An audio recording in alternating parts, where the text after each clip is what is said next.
The stars had always called to humanity.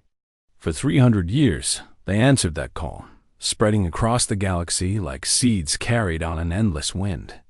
By the year 2347, humans lived on 47 different worlds. They built cities under alien skies and raised children who had never seen Earth's blue oceans. The United Earth Navy protected these scattered colonies with a fleet of warships that grew larger every decade. Lieutenant Commander Katie Morris stood on the bridge of the UN Resolute and watched the stars drift past the viewport. She was 34 years old, with short brown hair and calm gray eyes that had seen a dozen worlds. Today, those eyes held a mixture of hope and caution. The Resolute was escorting a diplomatic team to meet an alien species called the VEKTAR First Contact. The words alone sent shivers down her spine.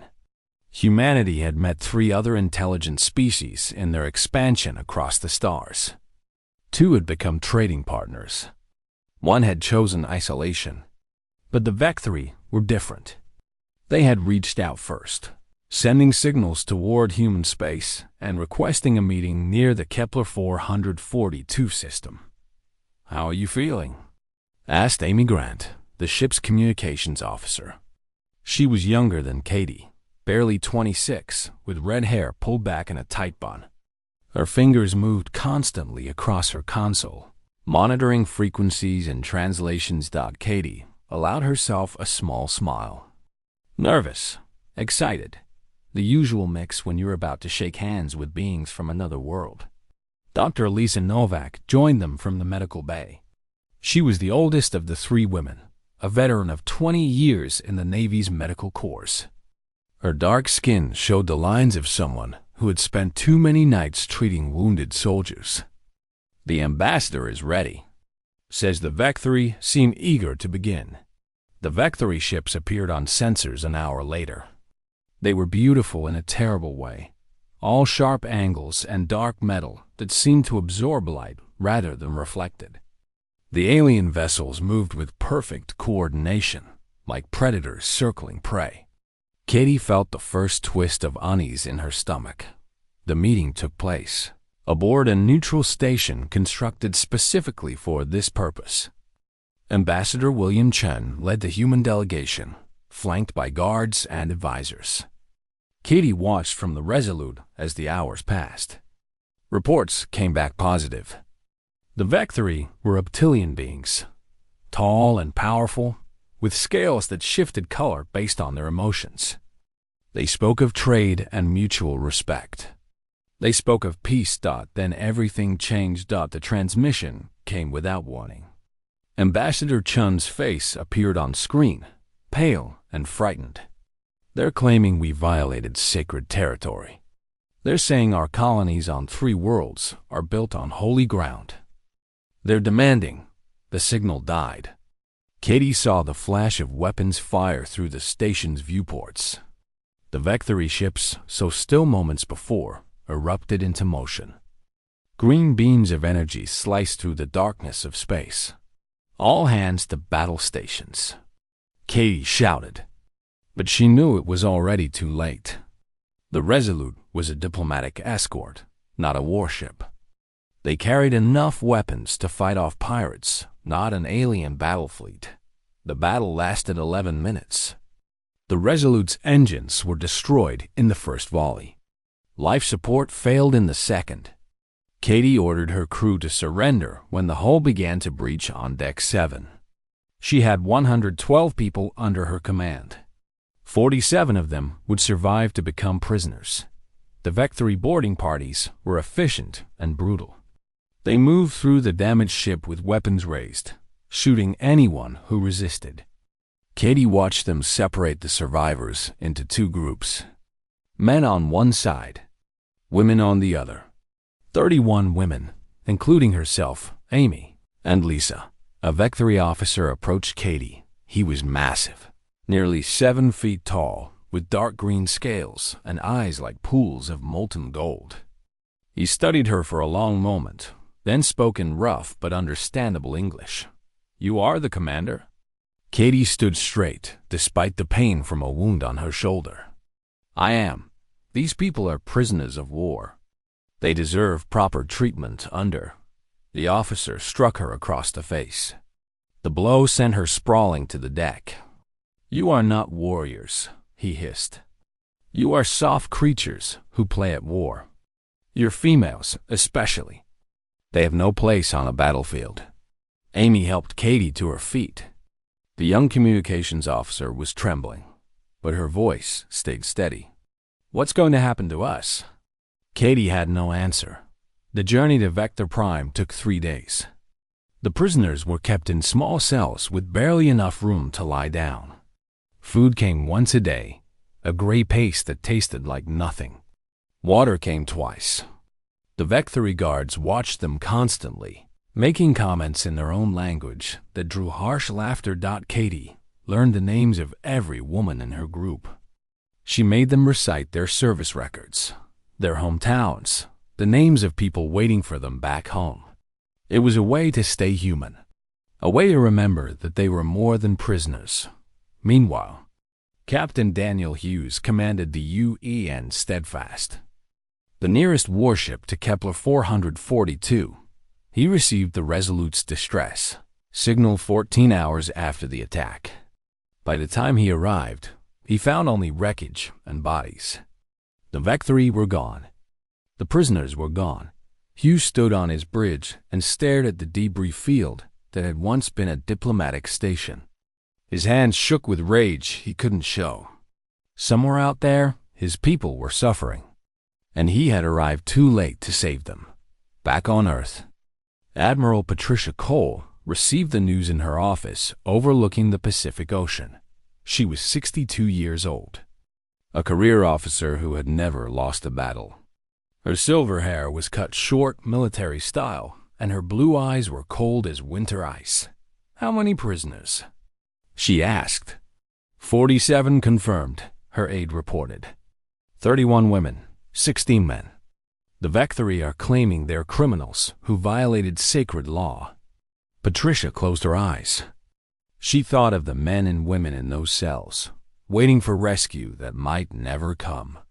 She thought of their families, who didn't yet know their loved ones were captive.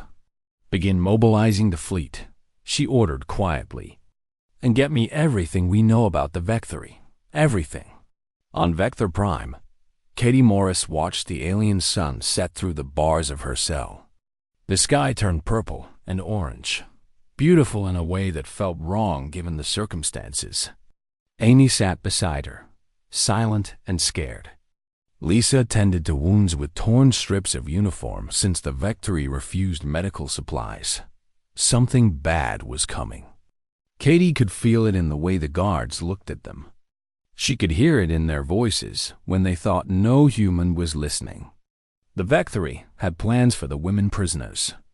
Plans that had nothing to do with ransom or exchange. Katie held Amy's hand and promised herself one thing. Whatever happened, she would face it standing up. They all would. She had no way of knowing that in 6 weeks she would be dead. None of them did. 3 weeks passed on Vector Prime.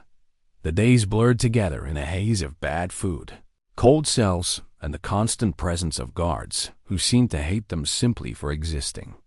Katie Morris kept her people together through routine and hope. Every morning, they exercised in their cramped cells. Every afternoon, they shared stories and memories. Every night, they reminded each other that rescue would come, but the hope grew harder to hold with each passing day. The Vectory treated the male prisoners with something close to respect.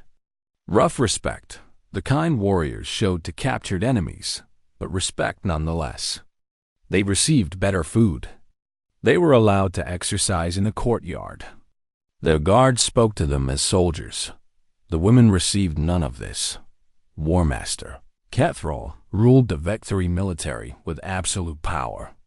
He was old by his species' standards, nearly a century of life spent conquering and killing. His scales had faded to a dull gray, but his eyes burned with the same fire that had driven him through 100 campaigns. He despised weakness above all things. And to him, human females represented the ultimate weakness. They send their breeding stock to war, he told his generals during a strategy meeting. What kind of species allows this? They are not prisoners of war. They cannot be. War requires warriors, and these creatures are not warriors. On the 23rd day of captivity, the order came down. Human females were to be reclassified as biological specimens under Vectory military law. This was not just a change in paperwork. It was a death sentence. Biological specimens had no rights. They could be studied, used, or disposed of as the military saw fit. In the male prisoners' facility, Sergeant Tony Garcia heard whispers of the change. He was 31 years old, a ground combat specialist with broad shoulders and kind eyes. The Vectory had captured him during the boarding of the Resolute, and he had spent every day since trying to gather information. Something's wrong, he told the other male prisoners during their exercise hour. The guards are talking about the women. Something about a demonstration. What kind of demonstration? Asked a young ensign named Peter Walsh. Tony didn't know, but the fear in his gut told him it was nothing good. The guards came for the women on the 42nd day. They arrived at dawn, dozens of them, armed with shock sticks and restraints. Katie Morris stood at the front of her cell and demanded to know what was happening. A guard struck her to the ground. "You will learn," the guard said. "You will all learn what happens to those who challenge the Dominion." They dragged the women to a courtyard in the center of the prison complex. High walls surrounded the space on all sides. Cameras floated overhead, capturing everything. Katie realized with horror that this was being broadcast. The Vectory wanted an audience for whatever came next. War Master Kethrol stood on a raised platform at one end of the courtyard. His gray scales seemed to glow in the morning light. His voice boomed across the space, translated by devices so the prisoners could understand. For centuries, the Vectory Dominion has stood supreme among the stars. We have conquered weak species. We have crushed those who opposed us. And now humanity has dared to challenge our sacred rights. They have built their filthy colonies on holy ground. They have sent their weakest members to negotiate, thinking we would respect such cowardice. He paused, his golden eyes sweeping across the 31 women standing in chains below him. Today, we show the galaxy what happens to the weak. Today, we demonstrate the price of defying the Dominion. Katie understood then. She understood everything. This wasn't about prisoners or politics. This was murder, pure and simple. A show of force meant to terrify humanity into submission. She turned to Amy Grant, who stood beside her with tears streaming down her face. "Stay strong," Katie whispered. "Whatever happens, stay strong." "I'm scared," Amy admitted. "I know. Me too. But we're going to face this together. All of us." Lisa Novak stood on Katie's other side. The doctor's face was pale but set with determination. "It's been an honor serving with you both," she said quietly. The execution squad lined up across the courtyard. 20 Vectory soldiers with energy rifles. They moved with practiced precision, taking their positions like they had done this many times before. Katie stepped forward, placing herself between the rifles and her people. "You don't have to do this," she called out to Kethrol. "These women are not combatants. They're medics and engineers and communications officers. Killing them proves nothing except your own cruelty." Kethrol laughed. The sound was harsh and cold. "It proves that humanity is weak. It proves that your species sends children and females to do the work of warriors. And it proves that such weakness deserves only death." He raised his hand. What happened next took less than 3 minutes. Katie died first, still standing in front of her people, still trying to protect them with her own body. Amy died moments later. Lisa fell while trying to shield a young engineer named Megan who had celebrated her 24th birthday. Just a week before, 31 women died in that courtyard. 31 daughters, sisters, friends, and colleagues. Their bodies lay in the dust of an alien world, murdered by enemies who saw them as less than nothing. But one, Vectory, witnessed the massacre and felt something his species rarely experienced: shame. His name was Thrikvis, and he was barely 20 years old. He had joined the military to honor his family, not to participate in the slaughter of unarmed prisoners. As the bodies fell, he activated a personal recording device hidden in his uniform. He captured everything: the shots, the screams, the laughter of the guards. Later that night, Thrikvis made a choice that would change the course of the war. He contacted a neutral trading guild vessel in orbit and handed over the recording. "The galaxy needs to see this," he said. "The galaxy needs to know what we have become." The recording reached Earth 72 hours later. Admiral Patricia Cole sat alone in a darkened room and watched 31 women die. She watched Katie Morris try to protect her people until the very end. She watched Amy Grant reach for her commander's hand in those final moments. She watched Lisa Novak fall with her arms outstretched, still trying to save someone. When the recording ended, Patricia sat in silence for a long time. Her hands did not shake. Her eyes did not fill with tears. Something inside her had gone quiet and cold, like a fire burning down to embers that would soon blaze brighter than ever. She pressed a button on her desk. "Get me every fleet commander in the Navy," she said. "Every ship, every soldier, every weapon we have." Her aide's voice came back uncertain. "Admiral, what are our orders?" Patricia Cole stood and walked to her window. Outside, the Pacific Ocean stretched toward the horizon, blue and peaceful and completely unaware of what was about to happen. "We're going to war," she said. "Real war. The kind the Vectory have never seen. And when it's over, they will remember this day.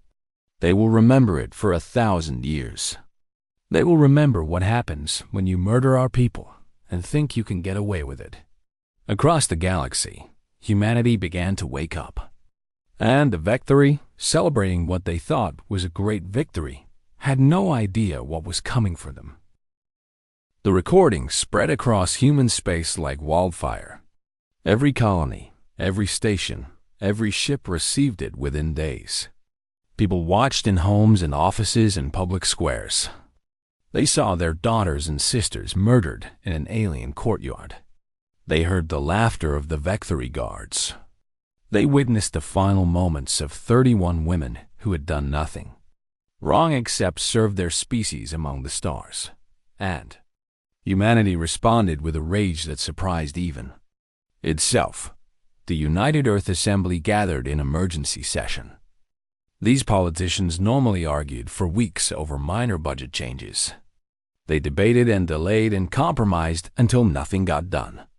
But not this time. The War Authorization Act passed unanimously in 5 hours and 47 minutes. Every single representative voted yes. There was no debate. There was nothing to debate. Recruitment centers across human space were overwhelmed within hours of the vote. Young people lined up to join the Navy. Middle-aged workers quit their jobs and volunteered. Retired veterans, some of them in their 70s and 80s, showed up demanding to serve in any way they could. "I fought in 3 campaigns before I retired," said one old woman at a recruitment center on Mars. Her name was Gloria Santos, and she had been a starship captain 30 years ago. "I'll scrub decks if I have to, but I'm not sitting home while those things pay for what they did." Admiral Patricia Cole worked without sleep for 3 days straight. She pulled ships from every corner of human space. Exploration vessels became troop transports. Cargo haulers were fitted with weapons. Training ships cut their programs short and joined the fleet. By the end of the first week, she had assembled 400, 12 warships, and nearly 2,000 support vessels. 2 million men and women would sail to war. The largest military force in human history. Captain Daniel Hughes requested and received command of the Vanguard fleet. He had been there at Kepler 442. He had arrived too late to save the Resolute's crew. That failure haunted him every night, appearing in dreams that jerked him awake covered in sweat.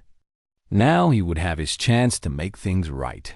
His Vanguard consisted of 60 warships, the fastest and most heavily armed vessels in the Navy. Their mission was simple: strike the border system of Kethnal and clear the way for the main fleet. Intelligence suggested the Vecthory had positioned 150 ships there, more than double his numbers. Hughes didn't care about the numbers. They think this will be like their other wars, he told his crew before departure. They think we'll posture and threaten and eventually negotiate. They're wrong. We're not here to talk. We're here to fight. And we're going to keep fighting until every single one of those murderers understands what they've done. The Vanguard departed Earth on a Tuesday morning. Crowds gathered at every orbital station to watch the ships pass. No one cheered. No one waved flags or played music. They stood in silence, watching the fleet disappear into the darkness, knowing that some of those ships would never return. The Vecthory received reports of the human mobilization and dismissed them as theater. War Master Kethral himself reviewed the intelligence and laughed. They are emotional creatures, he told his staff. They will rage and threaten, and then they will calm down. They will remember that we are stronger. They will negotiate. He ordered his border fleet to hold position at Kethnal and prepare defensive formations. Standard procedure for dealing with angry enemies, who would eventually see reason. He was wrong. The Vanguard dropped out of faster-than-light travel at the edge of the Kethnal system exactly 3 weeks. After departing Earth, Daniel Hughes stood on the bridge of the UN Steadfast and studied the enemy formation. 150 Vecthory warships arranged in a perfect defensive sphere. Beautiful in a military sense. Disciplined. Professional. Open a channel, Hughes ordered. All frequencies. I want them to hear this. The communications officer nodded. Channel open, sir. Hughes straightened his uniform and stepped forward. His voice was calm and cold when he spoke. War Master Kethral, I know you're listening. I know you're watching. I know you're watching. My name is Captain Daniel Hughes of the United Earth Navy. 3 weeks ago, I arrived at Kepler 442 too late to save my people. I found wreckage and bodies and nothing else. Today, I've come to give you a message. He paused, letting the silence stretch across space. You murdered 31 women. You broadcast it like entertainment. You laughed while they died. I want you to understand something before this begins. We are not here to negotiate. We are not here to posture or threaten. We are here to teach you what happens when you touch our people. He turned to his tactical officer. All ships, attack pattern Delta. Full weapons free. Sir, they outnumber us more than 2 to 1. I know. Attack. The Battle of Kethnal began at exactly 0847 hours. Earth Standard Time. 60 human ships advanced against 150 Vecthory vessels. The math said humanity should lose. The math didn't account for rage. Human weapons technology had always been designed for defense. Their ships carried shields and armor meant to protect, weapons meant to deter. But in the weeks since the massacre, engineers across the fleet had worked around the clock. They stripped away defensive systems and added more guns. They modified reactors to provide extra power for weapons.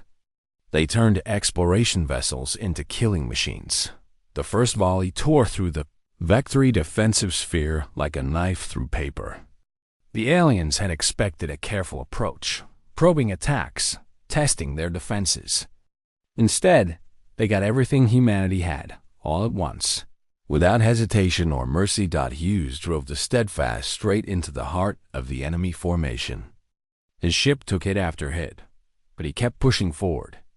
Around him, other human vessels did the same. They weren't fighting to win. They were fighting to destroy. The Vectory commanders had never seen anything like it. These were not the careful, cautious humans they had studied. These were something else entirely. Something that kept coming no matter how many times you shot them. Something that would rather die than stop fighting. 4 hours after the first shot, the battle ended. 93 Vectory ships were destroyed. 42 more had surrendered or been captured. The remaining 15 fled into deeper space. Their crews, traumatized by what they had witnessed, humanity, lost 11 ships and 2,412 people. Daniel Hughes stood on his damaged bridge and surveyed the wreckage floating in space around him. His uniform was torn and stained with blood from a head wound. His ship was barely functional, but they had one. The path to Vector Prime was open. "Send a message to Admiral Cole," he said quietly. "The way is clear. Bring everything." Back on Vector Prime, War Master Kethril received the news of Kethanol in stunned silence. His perfect defensive fleet, destroyed by a force less than half its size. His warriors, supposedly the finest in the galaxy, fleeing in terror from soft creatures they had mocked. For the first time in his long life, Kethril felt something unfamiliar crawling up his spine. Fear. "They will negotiate now," one of his generals said hopefully. "They have shown their strength. They will demand compensation and—" "No," Kethril interrupted. His voice was hollow. "They will not negotiate. Did you not hear what their captain said? They are not coming to bargain.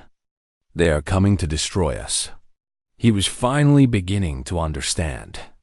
The massacre had not been a display of strength. It had been a mistake. The worst mistake in Vectory history. And now, across the stars, humanity was coming to collect the payment. The main fleet arrived at Kethanol 3 days after the Vanguard's victory. Admiral Patricia Cole stood on the bridge of her flagship, the UN Vengeance, and watched the wreckage drift past her viewports. Broken Vectory ships tumbled through space like leaves in an autumn wind. Human recovery teams moved among them, searching for survivors and salvaging useful technology. "Impressive work," she said to Captain Hughes when he came aboard. His wounds had been treated, but dark circles under his eyes showed he hadn't slept since the battle. "They weren't ready for us," Hughes replied. "They expected the humans they'd studied. Careful, diplomatic, patient. And instead, they got us." Patricia allowed herself a thin smile. "Good. Let them be afraid. Fear is the first step toward understanding." The campaign that followed would become legend across the galaxy. Human forces advanced through Vectory space with the precision of a surgeon and the fury of a storm. Every military base they found was destroyed. Every weapons factory was demolished. Every warship was hunted down and eliminated. But Patricia Cole was careful. She remembered the words she had spoken before departing Earth. "We will not become what we fight against." Military targets were legitimate. Civilian populations were not. When human forces approached Vectory colonies, they broadcast warnings in advance. "Evacuate your military installations," the messages said. "Remove your weapons. Leave peacefully, and you will not be harmed." Those who listened survived. Those who didn't quickly learned that human mercy extended only so far. Sergeant Tony Garcia was rescued from Vector Prime during a daring raid in the 4th week of the campaign. Special Forces teams dropped from orbit in the dead of night, overwhelmed the prison guards, and extracted the 16 male prisoners who had survived captivity. Tony walked out of that prison with nothing but the torn uniform on his back and a list of 31 names written on a scrap of paper. Katie Morris, Amy Grant, Lisa Novak, 28 others. He had memorized each one during his time in the cell. Now he carried them with him everywhere. "I want to fight," he told the officer who debriefed him. "I want to go back down there and make them pay." "You've been through a lot, Sergeant. Maybe you should—" "With respect, sir, those women died while I sat in a cell doing nothing. I'm not sitting anymore. Put me in a unit. Any unit. I'll carry a rifle. I'll drive a transport. I don't care. Just let me fight." They assigned him to a ground assault unit. Before every mission, he pulled out his list and read the names aloud. His squad mates thought it was strange at first. Then they started joining him. Soon, the entire unit knew the 31 names by heart. They painted them on their armor. They whispered them before every battle. The Vectory attempted to sue for peace 7 times during the campaign. Each attempt followed the same pattern. Their diplomats would request a meeting. They would offer compensation, territory, anything to make the humans stop. And each time, Admiral Cole's response was identical: surrender unconditionally. Or we continue. But surely we can discuss. Surrender unconditionally. Or we continue. The Vectory couldn't understand it. In their experience, war was a tool for achieving political goals. You fought until you could negotiate from strength. Then you made a deal. Everyone understood this. Everyone played by these rules. Humanity was breaking all the rules. War Master Cathrall watched his empire crumble from his bunker on Vector Prime. Reports came in daily, each one worse than the last. Fleets destroyed.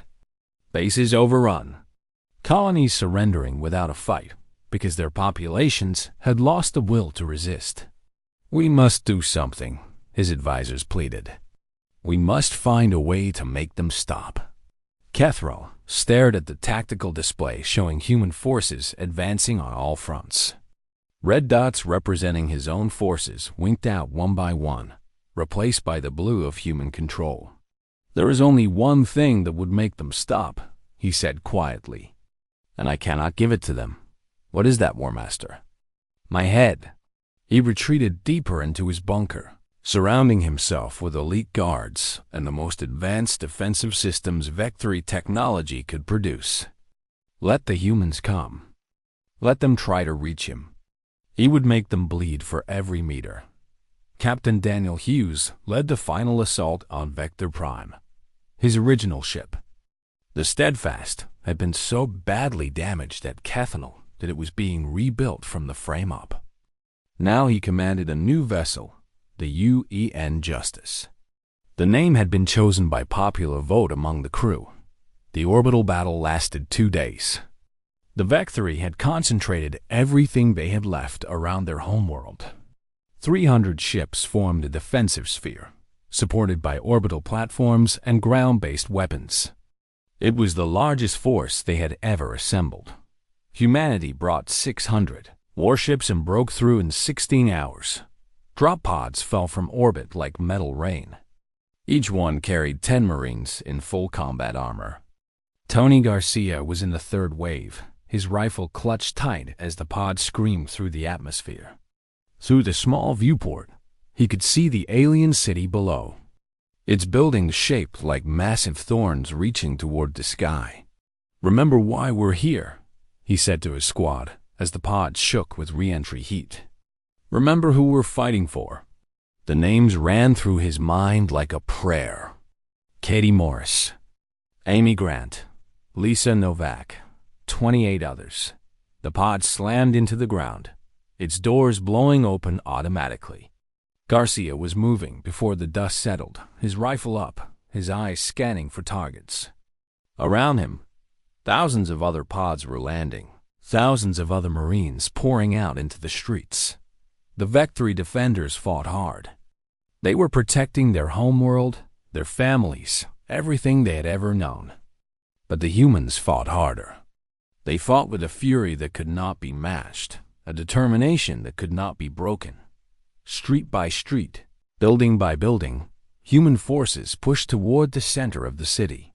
Toward the bunker where War Master Kethril waited. Young Threekvis, the Vectory guard who had leaked the massacre footage, approached human lines under a white flag during a lull in the fighting. He was immediately surrounded by Marines with weapons raised. "I am the one who sent the recording," he said quickly, his hands held high. "I am the one who showed the galaxy what was done. I want to help you find Kethril." They brought him to Captain Hughes, who studied the young alien with unreadable eyes. "Why would you betray your own people?" Threekvis lowered his gaze. "What they did was not war. It was murder. There is no honor in killing prisoners. There is no glory in executing the helpless. My people have lost their way. I cannot save them, but I can help you end this." He provided detailed schematics of Kethril's bunker. Entry points, defensive positions, guard rotations, everything the humans needed. "What do you want in return?" Hughes asked.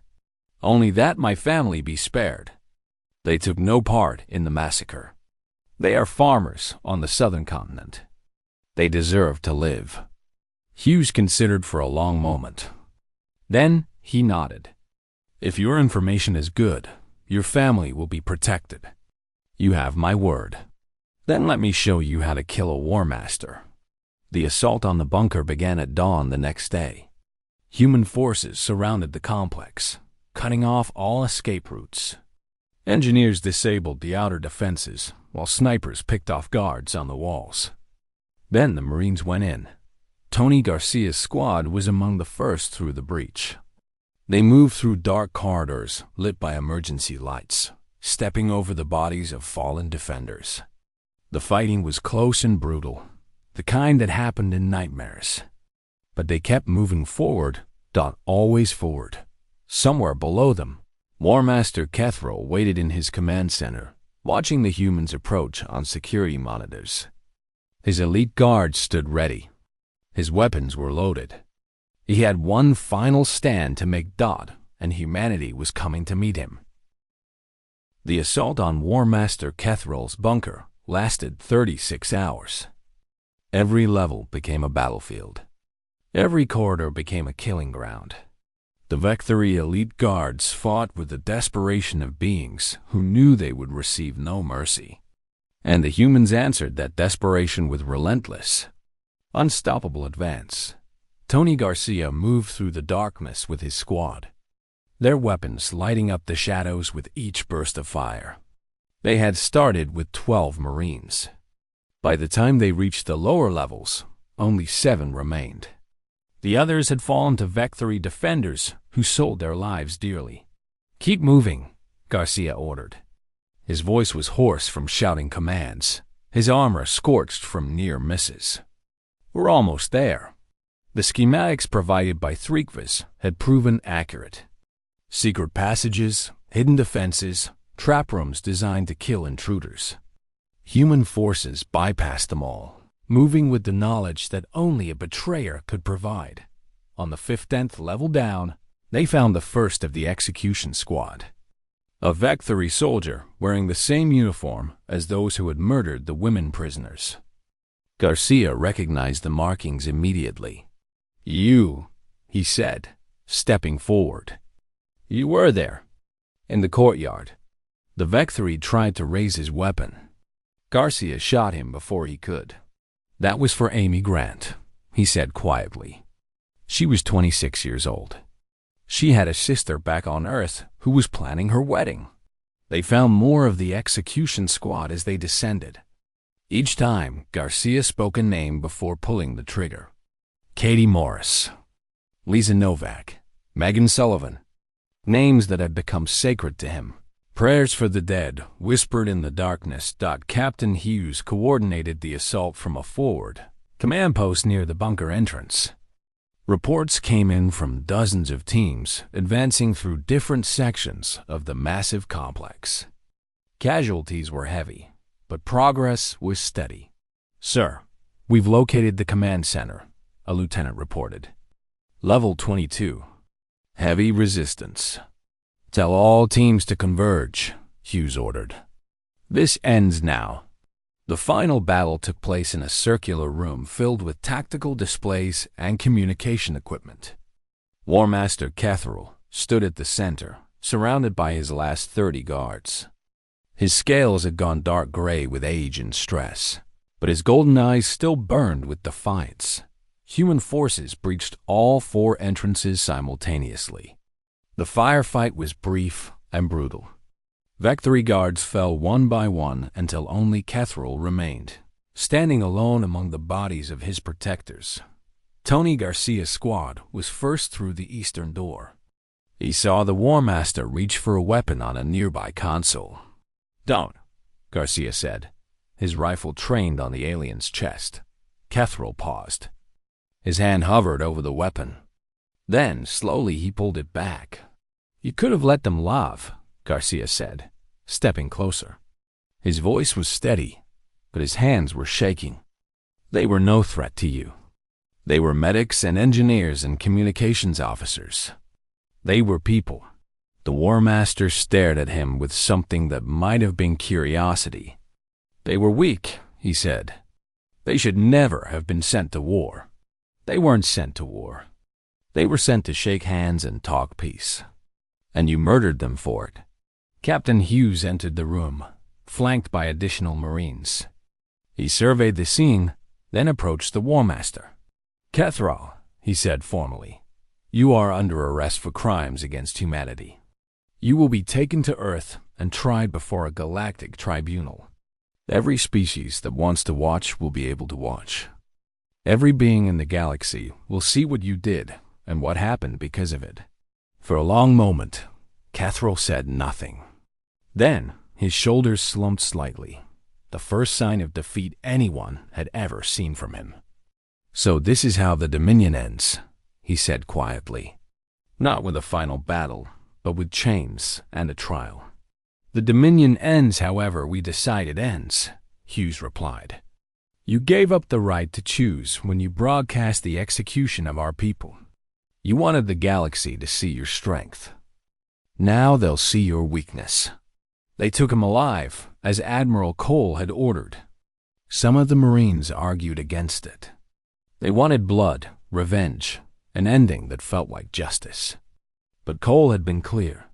Killing Kethril quickly would give him an easy death.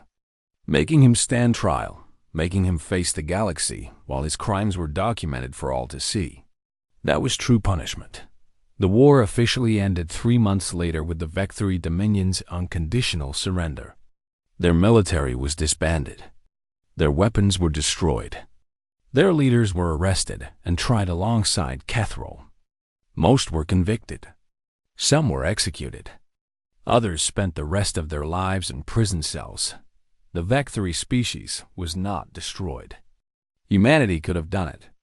They had the ships, the weapons, the fury to burn every Vectory world to ash. But they chose not to. They chose to prove that they were better than the beings who had murdered their people. "We came here to deliver justice," Admiral Cole said in her address to the galaxy after the surrender. "Justice has been delivered. We did not come to commit genocide. We did not come to destroy a species. We came to show the galaxy that human lives have value.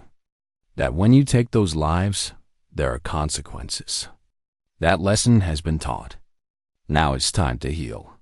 On Earth, a memorial was built in the capital city. 31 pillars of white stone arranged in a circle, each one bearing a name and a face. Katie Morris stood at the center, her image carved into the tallest pillar, forever protecting her people even in death. The inscription at the entrance read, "They served with honor. They died with courage. They were never forgotten." Tony Garcia visited the memorial every year on the anniversary of the massacre.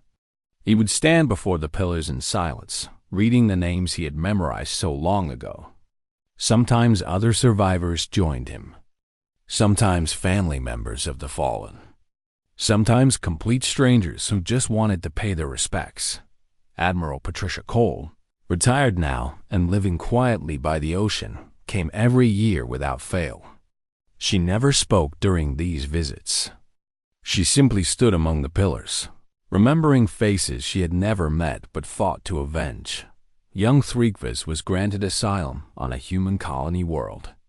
He spent the rest of his life teaching, helping young people of both species understand what had happened and why it should never happen again.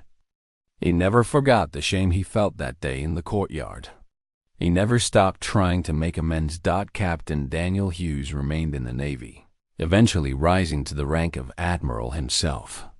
He kept a small picture in his office, a group photo of the Resolute's crew taken before their fateful mission. Sometimes he would look at it late at night and wonder if he could have done anything differently. The answer was always no. But he kept wondering anyway. In the decades that followed, the galaxy learned a lesson that would never be forgotten. Humanity was not a species to be taken lightly. They were traders and explorers, scientists and artists. They were friendly, curious, eager to meet new civilizations and share knowledge. They extended hands in friendship across the void and genuinely hoped for peaceful coexistence. But they were also something else. Something that only emerged when their people were threatened. Something that burned cold and bright and would not stop until justice was done. Other species told stories about the human victory, war. They spoke of the massacre in the courtyard and the fury that followed. They warned each other about what happened to those who underestimated the soft-looking beings from the small blue world. Be their friend, the stories concluded, and they will give you everything. Be their enemy, and they will take everything from you. But whatever you do, never harm their people. Never give them a reason to remember why their ancestors once ruled a world full of predators. The 31 women who died on Vector Prime never returned home, but their sacrifice echoed across the galaxy forever.